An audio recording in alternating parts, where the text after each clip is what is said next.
Hello YouTube, it's John here again. How are you? I hope you're enjoying the steps. I apologize I didn't do one last week. Today I come back with the next step in the process.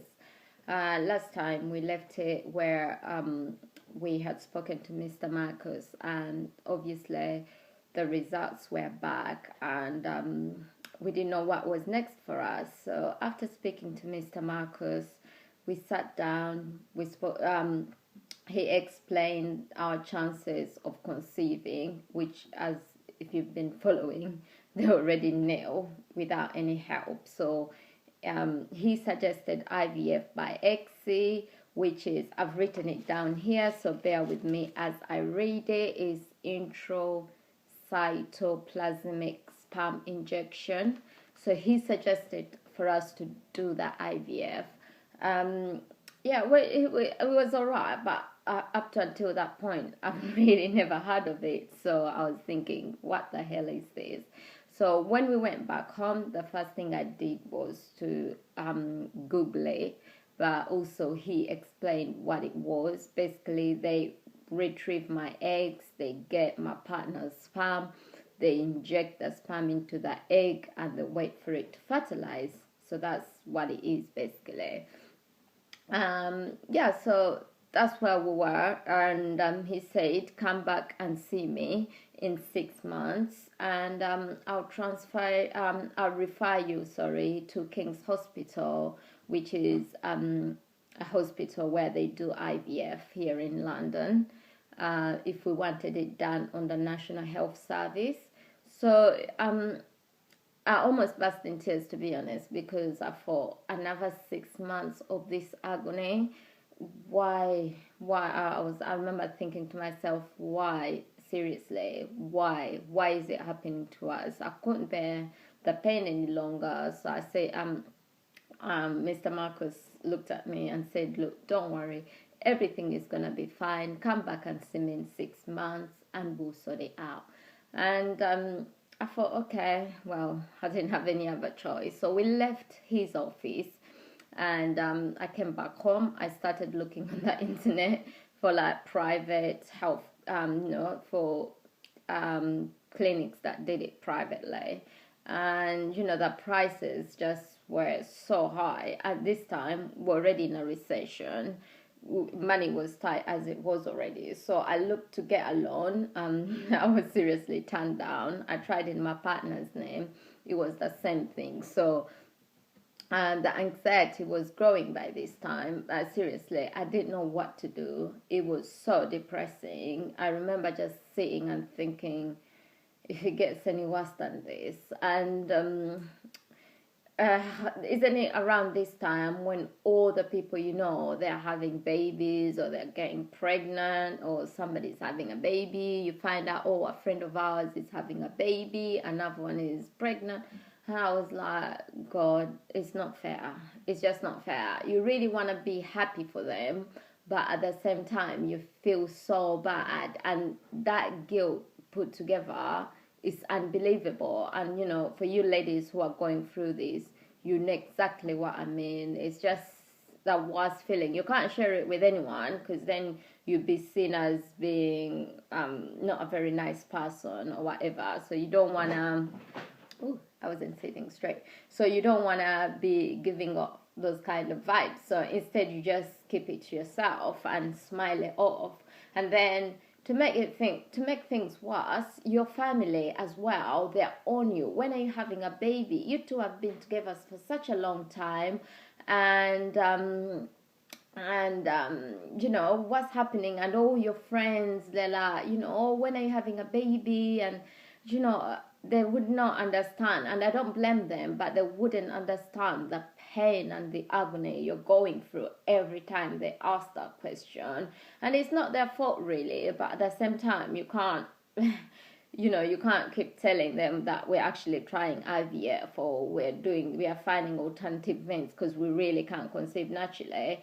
So it's just a never-ending drama, to be honest. So anyway, after I got that news, and then I found out we couldn't even afford it privately, I remember I was just in so much despair. I spoke to a friend of mine at work, and I said to her, look, this is what's happening. In fact, she was pregnant, but she was on in her mid 30s, so I think she was struggling a bit. I'm not quite sure, but yeah, she told me she was pregnant.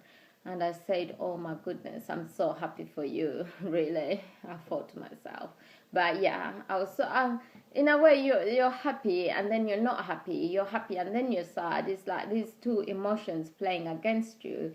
So I remember saying to her, look, we're really, really struggling. We don't know what to do because we've done everything. And she said, oh, I know of a couple who when I was struggling with my pregnancy, they recommended this lady and she was really, really good. And the other couple, she said she knew, they used IVF to conceive. I mean, she had my full attention by this time. And actually, I knew that person because we used to work with them, but I didn't know they were going through that. And then she told me the lady, and she told me that couple, she says it's probably better to speak to them because they've gone through that process. Maybe they'll help you. And then I remember speaking to the gentleman, and he was like, yeah, you know how women, we say everything, even if we're not meant to. And I think, bless him, he found it a bit overwhelming. And he was like, okay, I'll get my wife to call you, and then maybe you two can talk. So I could not believe my luck. Seriously, I thought, thank you, God. And then lo and behold, the wife called me, and then she explained that they tried and they found this lady very, very helpful. In fact, the lady recommended the consultant they use for their IVF. And I was like, oh, that's good. And she goes, yeah, that person's name is Zeta West. And I'm thinking, okay, I've never heard of it. But because, even if you see it in the paper, sometimes because you're not looking for it, it doesn't, you're not interested. So you probably just flip it, you just passed it or something. So, yeah, so anyway, for all of you interested there, I must add on to this, Zeta West is one of the nicest women I've ever met. She is so good at what she does. And if you're really interested in finding out about Zeta West, you can go to ZetaWest.com. That's Zeta, so it's ZITA, and then West, which is WEST.com, and you'll find all the information from there. So anyway, she gave me the number. I made an appointment with Zeta West. I could not wait to meet the lady herself, even though I had an option of meeting Zeta West's number 2.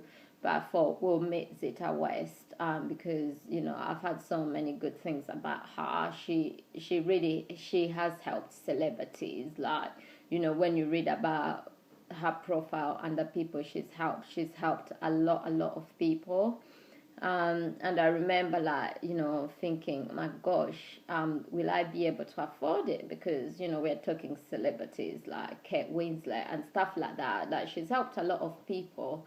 And I remember thinking, I'll never be able to afford this. It's too much. But anyway, we met the lady. She was absolutely incredible. The first thing she did was to make us feel at ease. She calmed our nerves. In fact, she said, look, I'm not worried. You two are still young. By this time, I was in my early 30s. She goes, you two are still quite young. You still got a lot of opportunities and stuff like that. So don't worry. And she asked me, how is, obviously she knows these surgeons and stuff like that. She works with them, I beg your pardon, consultants.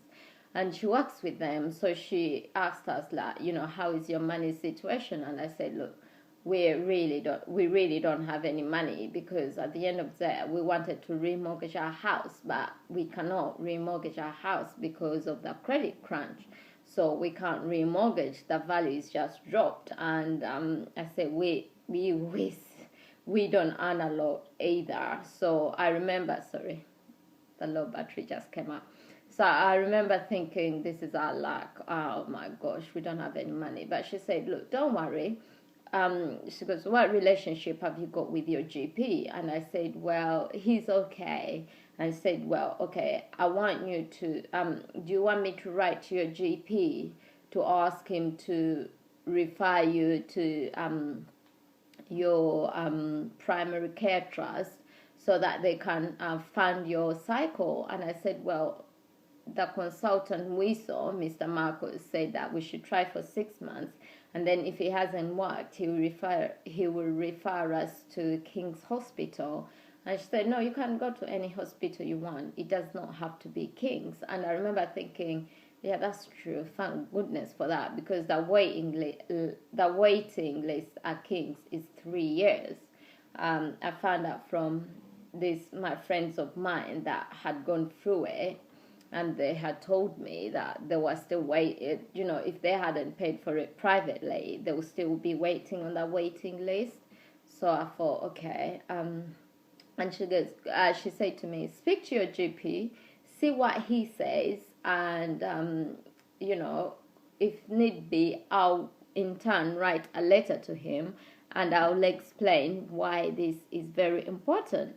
And he also said, I think Mr. Tarek will be very, very good for you. So I'm thinking, who's Mr. Tarek? He goes, we deal with Mr. 2K. He's really, really good at what he does. And he said, I'll take you to reception. I'll get the girls to give you Mr.